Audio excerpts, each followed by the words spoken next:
Jake Knapp is the inventor of the design sprint and the New York Times bestselling author of the book Sprint. He's also the co-founder of Character, a venture fund for early-stage startups. How and why did you start using Miro?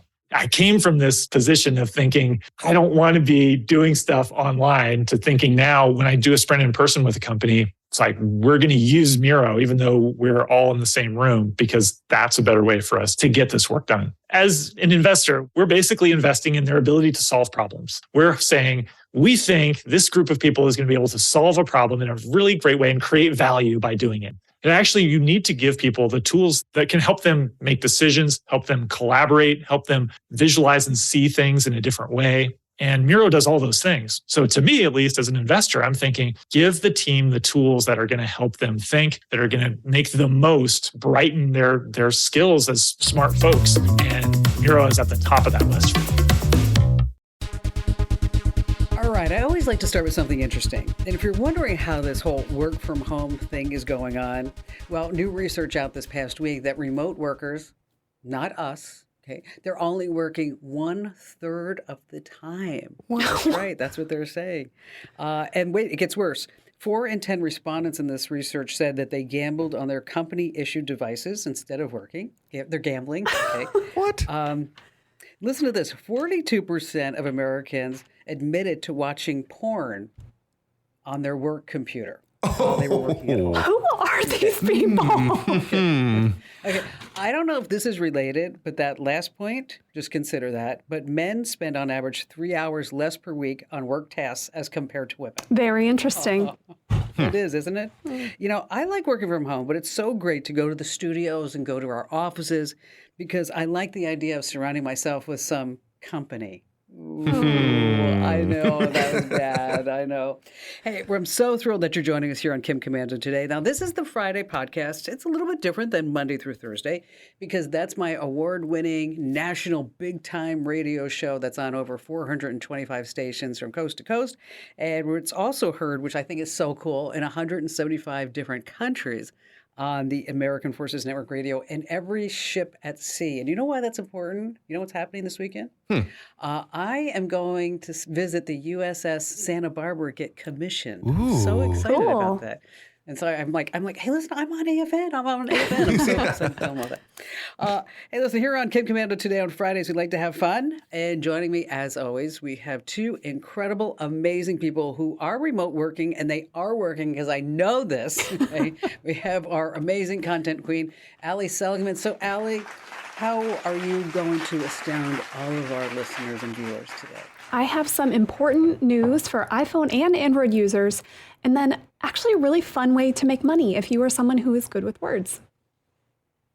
And okay, so I'm so happy that we got off the foot fetish. So happy about We'll bring it back in like a month. Yeah. Yes, exactly. And then, of course, we have our magnificent millennial and our very own internet scout, Matthew Heffel. Hello there, Matt. What do you have on tap? I'm going to talk about how a scam was foiled by new technology, as well as some handy tips to help you help out those not so tech savvy friends of yours. And we all have them, right? Yeah. And isn't it the worst when you have somebody and you say, like, go to start and control panel, and the thing that they say back is, where's the control panel? You're like, oh, this is going to be bad. Yeah. Starting at the bottom. Hey, this is so fun. You can watch us actually do the show over at youtube.com/Kim Commando. Yes, that's right. We're all waving to you right now. So if you're looking for something fun to watch during the week, hey, we are there for you free of charge. Absolutely. At youtube.com/Kim Commando. All right. This is the part of the show where we like to start and talk about the news. These are important tech developments. And I like to go first. And if you're a nerd like me, Steve Jobs, remember him? This is an amazing inventor, amazing person. He passed away more than 10 years ago, but his impact on day-to-day life is obviously everywhere. But wouldn't you like to know more about him? Wouldn't you like to have him answer some certain questions? Well, some research out this past week actually put together some ways that we could actually talk to Steve Jobs. A programmer made a chatbot so that this way you could carry on conversations with Steve Jobs. And he has some great advice on parenting. Here, take a listen. As a father, one of the most important things I learned was to listen and respect your child's opinions and feelings. It's important to create an environment where they feel comfortable communicating with you openly. Also, try to lead by example and show them that it's okay to make mistakes and learn from them. Okay. Sounded just like him. Yeah, right? it did. Yeah, it really did. I mean, it's kind of eerie, kind of a little bit creepy, isn't it? I mean, just to kind of listen to that. The programmer said that he trained AI on Steve Jobs' voice and then connected it to ChatGPT and then finally connected it to Facebook Messenger so that this way you can talk to Steve Jobs about anything. Wow. Anything that you might want. Moving on to another creepy AI fad. If you get a call from an unknown number, someone who you looked at and you're like, I don't know what that is, do not speak first. Do not. Because there's a new scam going around. All you have to do is say hello. And then they're using software like Remembrance AI or another one called Labs. And what they can do is the scammers can take that 3 seconds of your voice and then turn it into anything so that this way you could maybe get a phone call from a family member or friend, say, oh, this is your grandson, your granddaughter, and I'm here, or this is your mom and dad. So just warn all your family members and friends. When you answer the phone and it says unknown caller, you need to talk first. But better yet, don't answer unknown callers. Okay? There you go. That would be it. Let's go back to Steve Jobs. All right. So they're saying that the mouse that we're using today was actually invented by Steve Jobs. And so it had all these different iterations.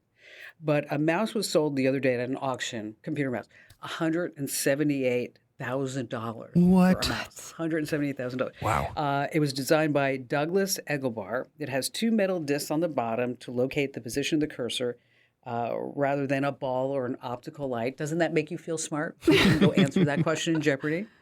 But, speaking of Steve Jobs, I have a question for you. What did Steve Jobs say when he farted? I farted.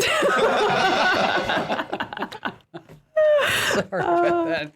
Okay, Matt, help us, move us along, and help us act like mature adults. Okay. What's going on in your news world? Well, Kim, you brought it up a little bit earlier, talking about those grandparent scams where people will, use their voice, whether they're just impersonating or using AI to contact grandparents and try to scam them out of money, right?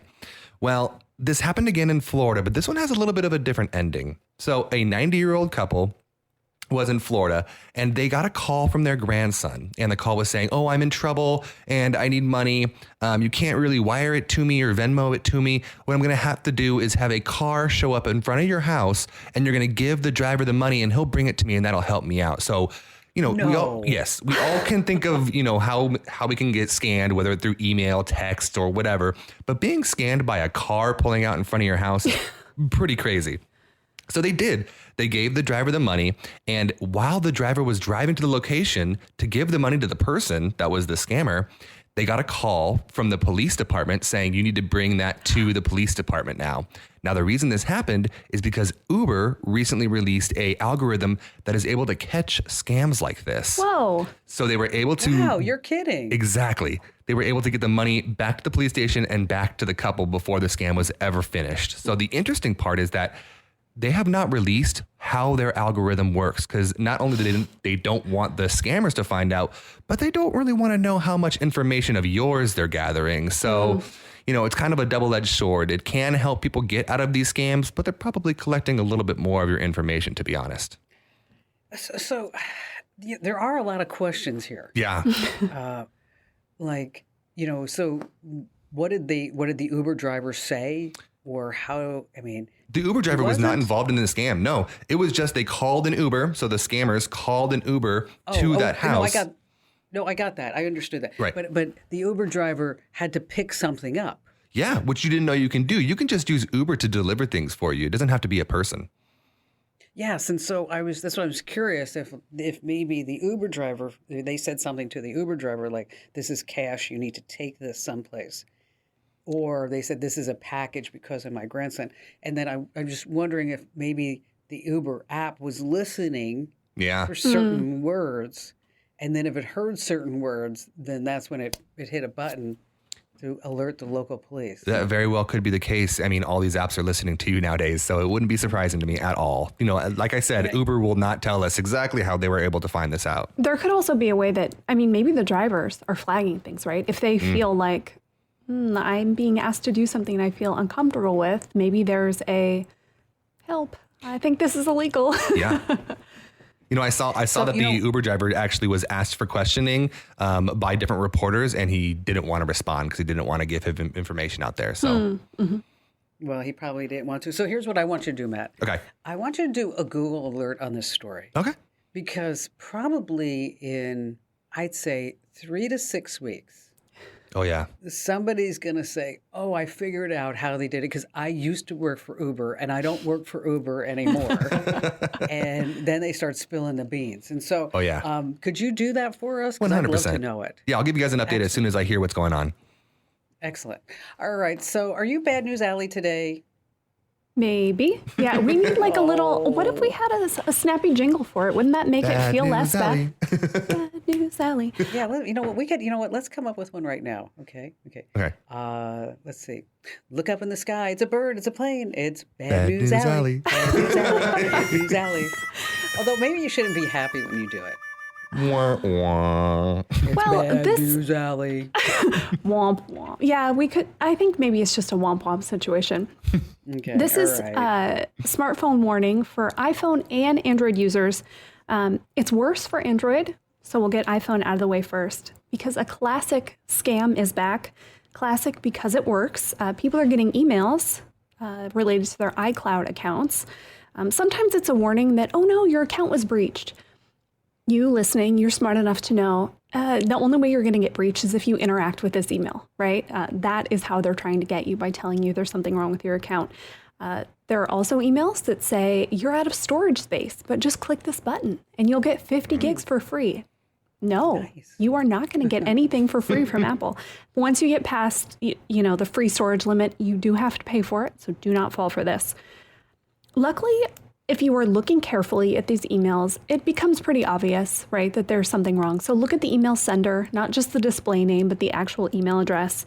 Hover over the links. Better yet, don't click these. You can just sign into your iCloud account. And if there's something you really need to know, you'll get an alert there. You can do that at iCloud.com. And then Android. Worse news here. But first, I want to do a little cybersecurity definition so we're all on the same page. There is something called a zero-click hack. This is not the same as a zero-day attack. That's where there's an exploit, a flaw that hackers are using right now. You have to go patch your devices. A zero-click attack is where your device can be compromised and you don't have to do anything. You don't have to click a link. You don't have to download anything. It's just because of a flaw in, the software of whatever device you're using. These are really bad. Someone can essentially That's funny, Allie. take over your phone if you have one of these chips that is that has one of these flaws. So this is phones that use the Samsung Exynos modems. It's more than just Samsung phones, by the way. But yes, the S22, the M33, the A33, a bunch of the A series. We've got the full list over on Commander.com. Those are all at risk for this. So is the Google Pixel 6 and the 7, if you have one like I do. Good news, though, this has been patched for Pixels. So go update your phone. If you have a Samsung, though, there is no patch yet. This means that someone could silently and remotely take over your phone using just your phone number. This is pretty serious stuff. The security researchers said until there's a patch, there are a couple things you can do.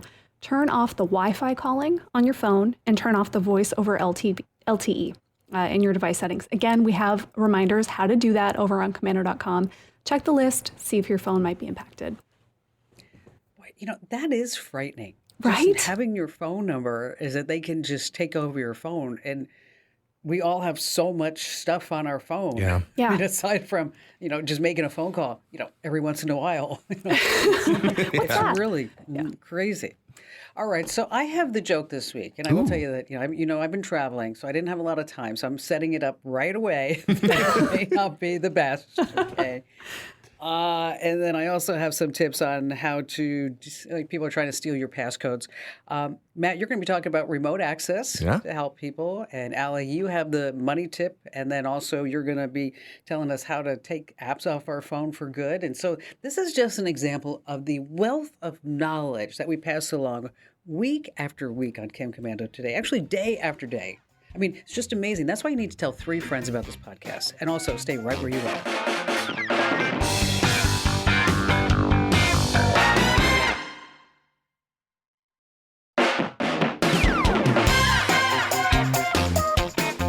It's Kim Commando Today, and if you're a new listener, we are so glad that you're here. And if you're a regular listener, welcome back. And we always love to get your feedback. Podcasts@commando.com. Once again, that's podcasts@commando.com. Now, a few shows ago, I don't know if you guys remember, but we were talking about whether or not you could make money with your photos. Okay.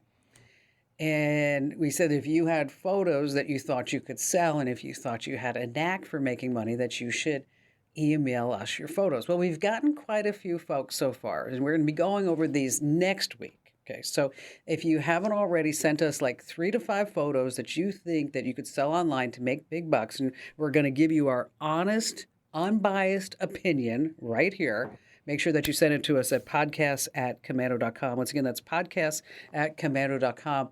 And just one more thing before we talk about the tips is that all of our newsletters are going over a major revamp. And so if the newsletters start looking a little differently, okay, start calling it The Current, make sure that you know, like, hey, doesn't mean that, Kim Commando, you've been hacked. Okay, we're changing all the podcasts up. Less ads, more meat. You're going to love it. And make sure that you sign up right now at commando.com/subscribe. All right, so let's say you're at the bar.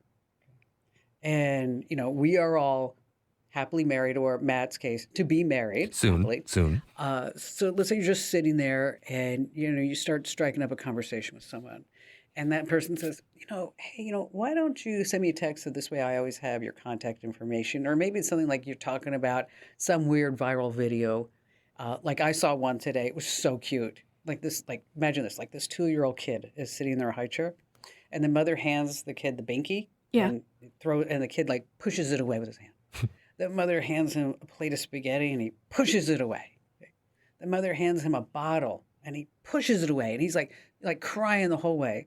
The mother put a glass of red wine in front of the kid. And the kid's like, starts smiling and go, oh, yes. Oh, no. I know, it was really crazy. So anyway, so you're at a bar and you start wanting to share this. And then you open up your phone with what? Your PIN. Mm-hmm. And then maybe you put your phone down. Whoever you're talking to grabs your phone. They run out the door, and now they have the PIN to unlock your phone, and then they have everything that is on your phone in your life right there. And there's really not a lot of things that you can do with it. So what should you do?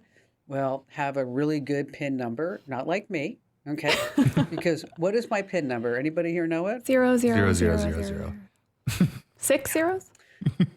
Yeah, 6 0. It used to be 4. I made it harder. Just type in 0 so you get there. Look at her go. So set it up just set it up for facial ID, and so this way, you know, if somebody doesn't have your face, then they can't actually open up your phone. We've got a lot of steps, of course, over at commando.com, and you want to actually watch out for a scam phone call. It's going to say you have won $1 million, or you have tickets to an Elvis Presley concert. You're like, wow, $1 million. I go see an Elvis concert. What am I going to do? And then it says, well, press 1 for the money and 2 for the show. Okay, so Matt, you are just such a nice person. You really are. Hey, thanks so much. You're just helping so many people, like, you know, with your mom and dad with their tech. And so tell us about this new one. You know, we all know that person that just struggles with their tech. And I know if you're listening to this podcast, you're not one of them because you listened to Kim Commando Today. So you know all these things. You don't need all the help. But we all have that one person that will call us up in the evening and say, oh, I can't do this. Can you help me? And then you have to spend 2-3 hours trying to walk them through, like you said earlier, oh, we'll open up the start button. And they're like, well, where's the start button? Ooh. You know what I'm saying? So sometimes it can be really frustrating with those kind of people. But there's some new tools that are different from the other stuff that we've talked about before that can help you remote into other people's PCs so that you can help them fix whatever problem they're coming into. So I know, Kim, you've talked about a bunch of other programs. You talked about the stuff that you can buy and stuff like that to be able to remote into other people's PCs. But did you know that you can just use a simple Google Chrome extension to remote into whoever you want's PC? And it's super handy and it's super free. So... So what you're going to do is you're going to go to Google Chrome and you're going to type in remote Google Chrome PC. And what that will do is it'll bring up an extension. And as long as you can download that on both of the computers that you want to be able to do this with, you can remote into it. So what I suggest is that if you're helping an older relative, maybe your parent or grandparent, and they just bought a new computer, the first thing you should do is download Google Chrome and then download this extension so that when they inevitably call you, you can walk them through it or you can do it for them instead of having to walk them through it. Love that. So once you get this extension, all you're going to do is click on the little extension in the top right hand of your window. It's going to say either share screen or remote into PC. Now, the person who wants to be remoted into, the person who needs the help, is going to click share screen, and it's going to come up with a 12-digit little number.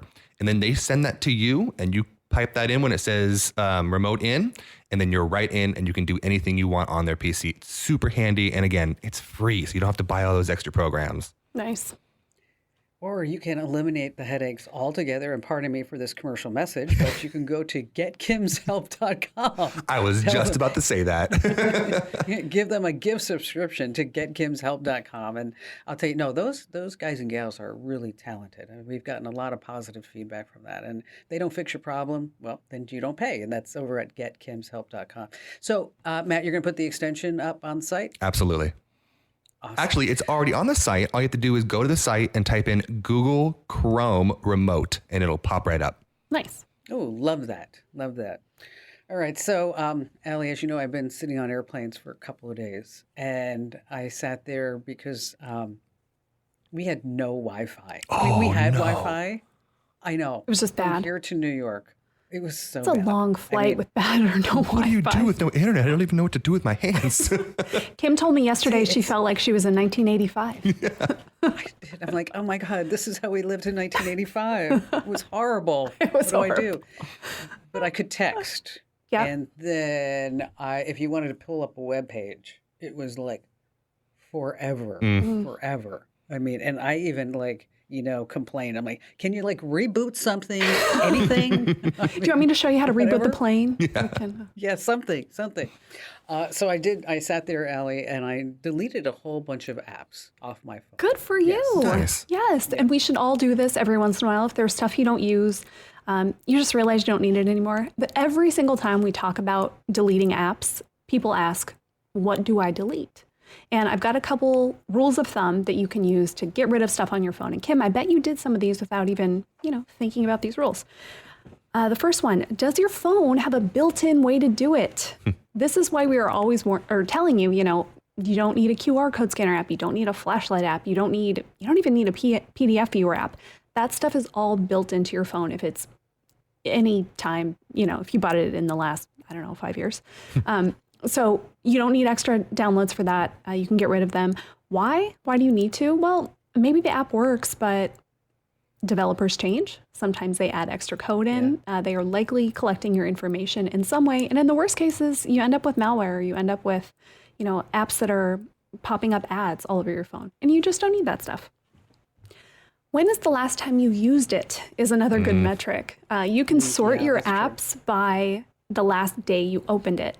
If it's been more than, a month, you're probably not going to use it again. And I say just get rid of it. If you really need it again, you'll download it again. And on the flip side, maybe you use it too much. So perhaps there's an app that you think, oh, I want to stop using this. I don't have any self-control with it. Take it off your phone. Then you won't have, the push to do it. This is good for maybe there's a game that you got sucked into and you can't stop playing it. Take it off your phone. And then finally, how much space does it use? This is a good consideration. A lot of people now, you might have a phone, you bought the highest end one, so you have a ton of space, you're never going to fill it all up. I still know a lot of people who get that you don't have any storage space left message. So if that is you, you might want to sort by how big an app is. And you might not realize that one you don't use very much is taking up a ton of space on your phone. And a little pro tip there, some apps store a lot locally on your phone. Facebook is a really good example of this. If you delete it and then reinstall it, you'll actually get back a lot of space because of all the stuff it was just storing on your phone. So you can try that too, delete and reinstall for apps that might be storing a lot of stuff locally. Nice. Those are really great tips. And I'll give you another one. If you're going to be on an airplane, before you get on the airplane, set your Google Drive to work offline. That's right. So that this way you have full access to do things like, I don't know, writing DLH scripts. That would be me. Actually, it was Ian and I played blackjack. Oh, fun. And I taught him a life skill that unfortunately, I never really taught him the life skill of shuffling cards. So Cool. So he now knows how to shuffle cards. Wonderful. Hey, if you like quick tips like this, make sure that you get our Daily Tech Update podcast. So wherever you get your podcasts, just search for Commando with a K. And we know that you get this podcast, but you're going to love the Daily Tech Update because every single day you just get 2 one-minute podcasts. One is my opinion about a tech news story that's happening. And then the other one are what we call our digital tech hacks or life hacks. So again, wherever you get your podcasts, just search for Commando with a K. All right, coming up, I have the What the Heck headline of the week, and it has to do with exploding USB drives. Matt's going to be talking about some stories about the online gaming world. Allie, you've got that game-changing money tip. And then, of course, I have the joke at the end. I'm telling you, it's a little marginal. Going into it, all right? But you still want to stay right where you are.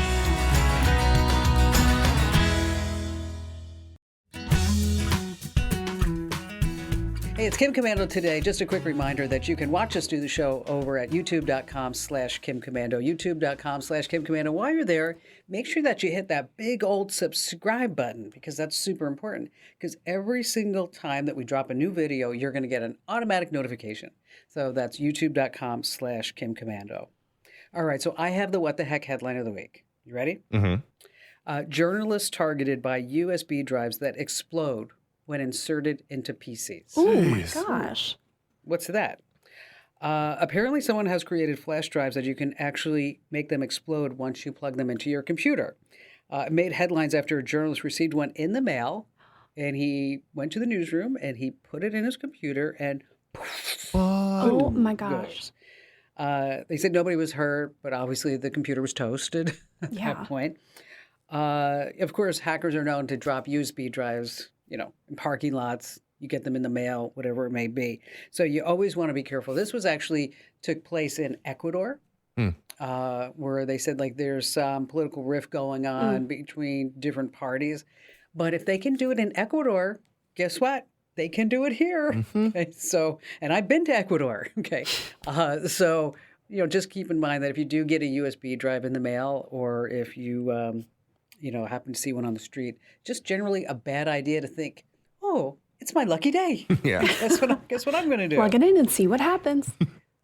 All right. So, Matt, you are not only our magnificent millennial that keeps us current on what your entire generation thinks and believes, but Sure. you're our very own internet scout. Yes. And I'd like us to talk a little bit about the email that I received this past week from Dan, who is a Commando community member, who was questioning how we can say get rid of TikTok, Right.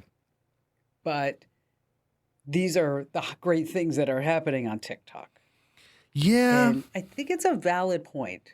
It is. I absolutely agree. I mean, you really should not get TikTok. I am in no way ever encouraging anybody to ever download TikTok, but there are trends that start on TikTok. And if you want to know what the kids and grandkids are talking about and why they're saying that random word or why they're singing that random song, someone's got to be on TikTok to tell you why that happened.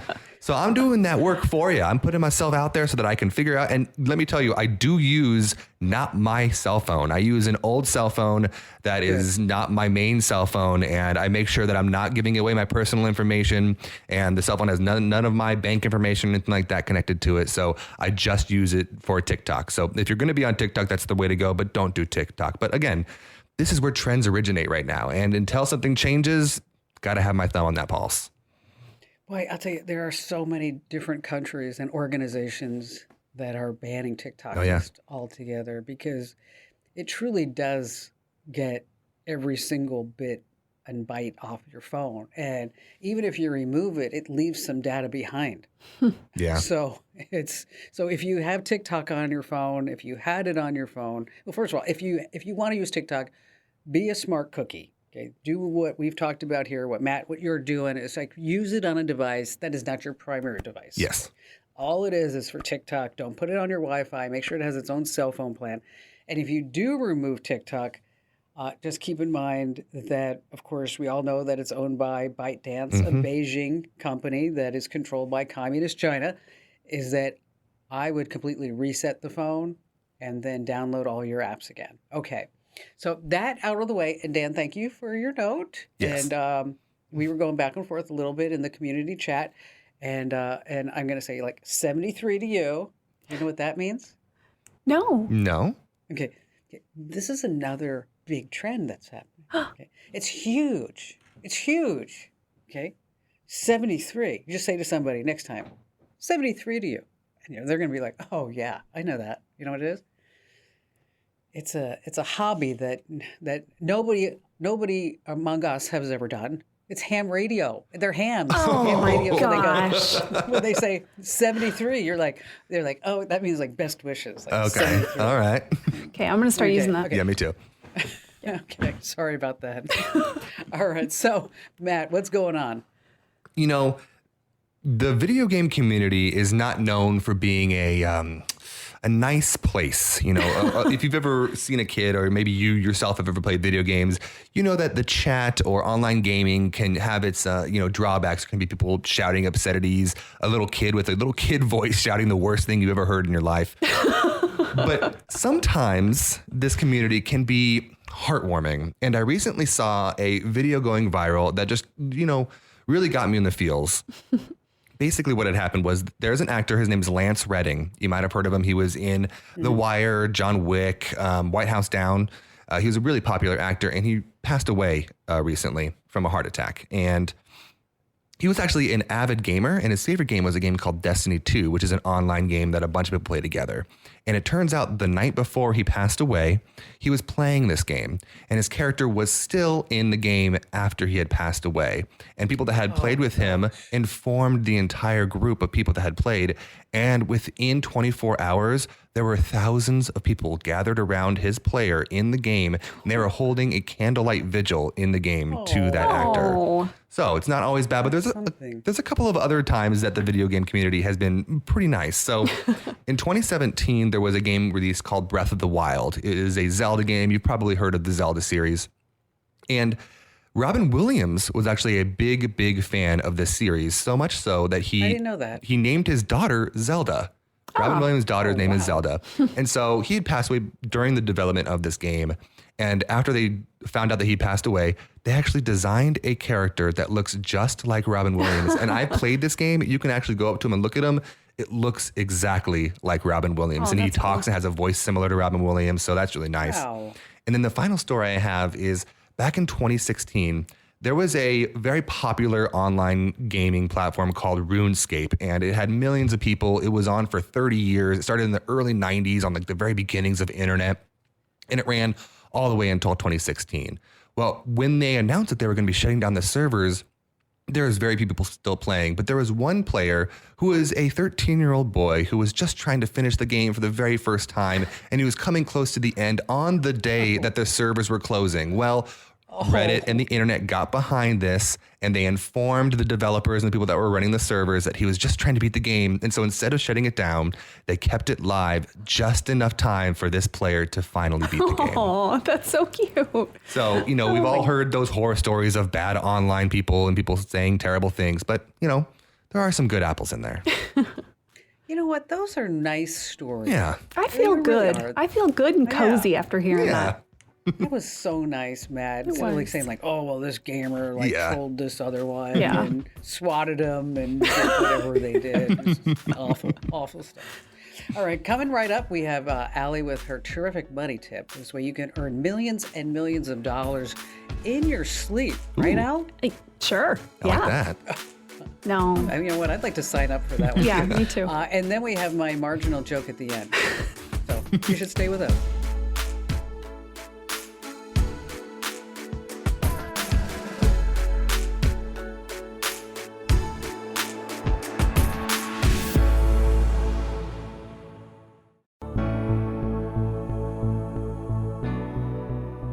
Hey, it's Kim Commando today. If you're not already following us on social media, we are everywhere at Kim Commando. So no matter if you're on Instagram, Facebook, Twitter, Pinterest, LinkedIn, and it's always at Kim Commando. But I will tell you, my Instagram account's a little different. It's more personal than a lot of tips, tricks, and secrets. And so again, that's Insta at Kim Commando, Facebook at Kim Commando, and just everywhere around the world at Kim Commando. All right. So, Allie, how are we going to make money this week? Well, first a question. Have you two ever been to a wedding where the speeches were so good that you know those ones where you laugh and you cry and it's just like, wow, what a good wedding speech. Only at the ones where I give it, but yeah. Sure. Okay. What about weddings where the speech or speeches are so bad that everyone is trying not to look at each other and you're having that moment of like, I hope this is over soon. Mm-hmm. Yeah. Yes. Yeah. Okay. Yes. Me too, because I have been to weddings. You're just going to run into some bad ones sometimes. But if you have a way with words, you might be able to make quite a bit of money writing wedding speeches. This is a thing people pay for, and it makes sense, right? If you are not a good public speaker, if you're just not very good at putting your thoughts in, a format like that, you might be freaking out about it, which means maybe you should pay someone to do it for you. I went over to Fiverr to look around and see how big is the market for this. Okay, maid of honor speech. There are 251 different services available. Pretty big, right? This is funny. Best man speech, 414. So I guess the guys out there are having a little more trouble. Wedding vows, 206 services available. Kim, Did you and Barry write your own vows or did you do standard ones? We wrote them because I said, I took out the whole obey part. I know. Some of those feel so, yeah. Matt, are you two going to write your own vows? I think we probably will write our own vows. We did our own too. And I remember being really stressed out about that. And I'm somebody who's pretty good with words. And in most cases, this isn't, you've never met my soon-to-be wife, write all of our vows for us. The good speechwriters will actually send you a questionnaire. They'll ask you to kind of put together your thoughts first, and they'll take that and they'll make it into something really good. Oh, nice. Yeah. How much can you get paid for this? I found a comedy writer who will make you a hilarious wedding speech if you're the maid of honor, best man, whatever. 3 minutes for $40. Mm-hmm. Not too bad if you need one, and not bad cash for $3, or for 3 minutes rather. 8 minutes is $95, but my tip here is no one wants to hear you speak at a wedding for 8 minutes, so please don't buy an 8-minute speech. And then what about on the higher end? I found somebody who offers the whole package. This is really cool. You get a speech, unlimited words, however long you want it. They will do video prep with you. They will actually do a video version. They'll do themselves kind of, doing the speech. So you can, if you're really bad at that, they will meet with you on video, walk you through it, help you personalize it. Pretty awesome, right? Yeah. And that goes for $225. So depending on your skills, maybe you're just a writer, maybe you're good at coaching people on this kind of stuff. I think you can make some pretty decent money. Yeah. Yeah. Now, how do you think ChatGPT is going to affect this? I think ChatGPT has no personality. And I don't think you're going to get that personal touch that you would really want with vows. I mean, maybe I'm wrong. Once we're done here, I'm going to go try to write some wedding vows or a speech on ChatGPT. If I get anything good, I'll read it next week. Yeah, do that. Yeah. I found if you tell ChatGPT, like for example, I said, write me a radio script about this story because I just was curious, and it comes up and it says, all right, everybody, I'm just here to tell you now. It's like, Kim not Commando, exactly Rapid Five. Yeah, exactly. Okay. All right. Now, okay, I'm telling you, it's not a great joke. It's not one of my better ones. Okay. So I'm not even going to give it a number, but I guarantee it's better than Matt's a few weeks ago. Hey, yeah, Okay, you just can't get saying worse. that. You can't That's get the bar worse. now. Okay. That's what we got. Okay, you ready? Since we've been talking a lot about AI, our joke here is about AI. Humans are being tested against the new AI program, and the robot is beating the human in every single category, like throwing and jumping and writing and math skills. And then it comes to one of the last skills, the robot versus humans. It's hunting. That's right, hunting. Once again, the robot beats the human. But a scientist says, this cannot be possible. We need to do the experiment once more. So the scientists working there, they set the animals free, and they tell the robot and the human to try to collect all the animals, how to get the animals again. Robot this time just doesn't move, just stands there. The human goes out and he wins. Do you want to know why? Why? Because robots can't handle recaptchas. Oh, no. Yeah, it was bad. What right? a classic It was CAPTCHA bad. joke. Classic CAPTCHA joke. Yeah, I'm sorry about that too. Hey, listen, if you have any questions that you'd like us to answer on this podcast or even on the show, make sure you always can drop them to us at the site. That's always the best way because we get them all over social media. But these are the ones that we are 100% bona fide to see. That's commando.com. In the upper right-hand corner, there's a link that says email Kim. And just another reminder that we always want to hear your comments and your photos too. Send us your pictures if you think that you are going to be like the best online photographer making $100,000 a year. But we want to make sure that maybe this might be the right gig for you. And I will tell you, some of the pictures that we're getting, they're okay. Yeah. Yeah. A few of them have been pretty good. They're okay. Yeah, there have been some good ones. So, podcasts@commando.com. All right, so this is like where we leave you with our to-do list. And Matt, you go first this week. All right. If you need to help somebody with their computer and you're sick of having to call them and walk it through, use this Google Chrome extension, Google Chrome Remote, and it will help you do whatever you need to do to help them with their PC. And save your sanity. And save your sanity. Exactly. 100%. How about you, Al? Well, if you find yourself with no Wi-Fi on a plane for 6 hours, I think you should clean out your apps. Or if you're just sitting on the couch, right? Next time you're watching a show, go through, spend 5 minutes, and I bet you will feel way better about your life when you're not seeing like, why do I have the KFC app? Why do I have, just like It's a very junk important in there? app. Get it out of there. Nobody should have the KFC app. Listen, Nobody. Maybe somebody Nobody needed needs a chicken sandwich late at night. I don't know. just once. And then I think if you find a USB drive laying around or if you get one in the mail, don't plug it in. Okay? Just throw it away. Just throw it away.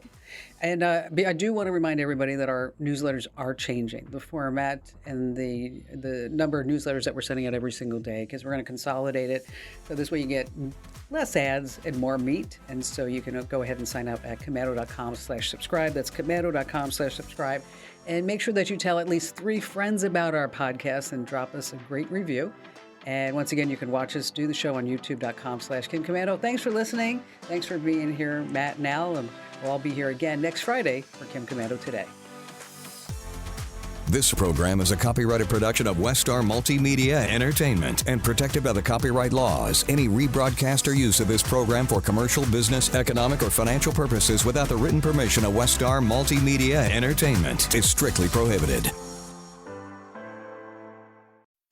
Fargo, the new virtual assistant from Wells Fargo, makes banking faster and easier.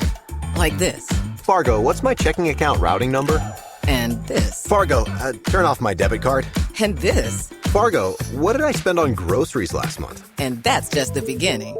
Do you, Fargo? You can. In the Wells Fargo mobile app. Learn more at wellsfargo.com/getfargo. Terms and conditions apply. Your mobile carrier's availability and message and data rates may apply. Wells Fargo Bank, N.A., member FDIC. Get cash for clothes at Plato's Closet in North Charleston and West Ashley. It's so easy. Recycle, earn cash, repeat. We pay cash on the spot for your trendy, gently used clothing, shoes, and accessories. At Plato's Closet, we buy all seasons, all day, every day. It's time to clean out your closet and cash in. Bring in your denim, graphic tees, athletic wear, shoes, handbags, and more. Sell your styles to Plato's Closet for cash. Then, do it again. Plato's Closet, located in West Ashley on Sam Rittenberg Boulevard and North Charleston on Rivers Avenue.